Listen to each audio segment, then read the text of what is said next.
یوں تو پاکستانی سیاست ہمیشہ پارلیمنٹ، عدلیہ اور اسٹیبلشمنٹ کے درمیان طاقت کی کہانی رہی ہے کہ کبھی عدلیہ تو کبھی اسٹیبلشمنٹ، اور کبھی دونوں مل کر پارلیمنٹ کو دبانے میں لگے رہتے ہیں۔ ان معاملات میں عدلیہ نے ہمیشہ مخصوص کردار ادا کیا ہے، جہاں عمومی طور پر پارلیمنٹ کا ساتھ دینے کی بجائے اسٹیبلشمنٹ کو پلان کو آگے بڑھایا گیا ہے۔ سپریم کورٹ کے 100 موٹو نوٹس لینے کے اختیار کا بے دریغ استعمال کیا گیا اور ان معاملات پر بھی فیصلے جاری کیے گئے جنہوں نے پاکستان کے جمہوری اور سیاسی نظام کو پیچیدہ ترین بنا دیا۔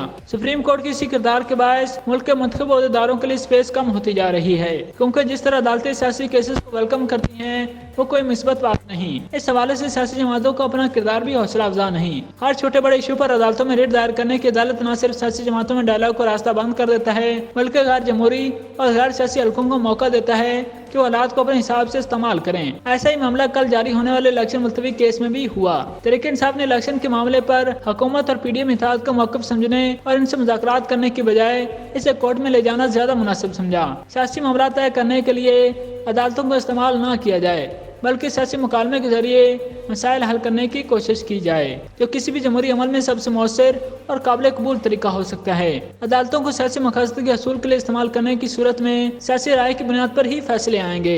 اس طرح ملک کے نظام عدل پر اعتبار متزلزل ہوگا۔ یہی وجہ ہے کہ سپریم کورٹ کے 3 رکنی بینچ نے اگرچہ متفقہ فیصلہ جاری کیا ہے، لیکن اس کی وجہ سے نہ تو ملک میں سیاسی مہنگی کا ماحول پیدا ہونے کا امکان ہے اور نہ ہی اعلیٰ عدلیہ میں یکجہتی دیکھنے میں آئے گی۔ چیف جسٹس نے آئین کا نام لیتے ہوئے خود کو تمام امور میں مختار کل کی حیثیت دے رکھی ہے۔ موجودہ فیصلہ کسی عدالت کے ججوں کے فیصلے کی بجائے ایک سخت گیر آمر کا حکم نامہ محسوس ہوتا ہے، جو 2 فریقین کے درمیان نہ تو توازن قائم کرنے کی ضرورت محسوس کرتا ہے اور نہ ہی زیر غور مسئلے کے تمام پہلوؤں کو پیش نظر رکھ کر انہیں قانون و آئین کے مقررہ پیمانے پر جانچنے کی ضرورت محسوس کرتا ہے، بلکہ خاص رائے کو مسلط کرنے کے لیے چیف جسٹس کے عہدے اور اس کے اختیارات کو استعمال کرتے ہوئے ایک خاص طرح کا سیاسی ماحول پیدا کرنا ہی اپنی کامیابی سمجھتا ہے۔ سپریم کورٹ کو بھی چاہیے کہ آئندہ سیاسی کیسز لینے سے گریز کرے، تاکہ سیاسی جماعتیں نہ چاہتے ہوئے بھی مل بیٹھ کر بات کریں۔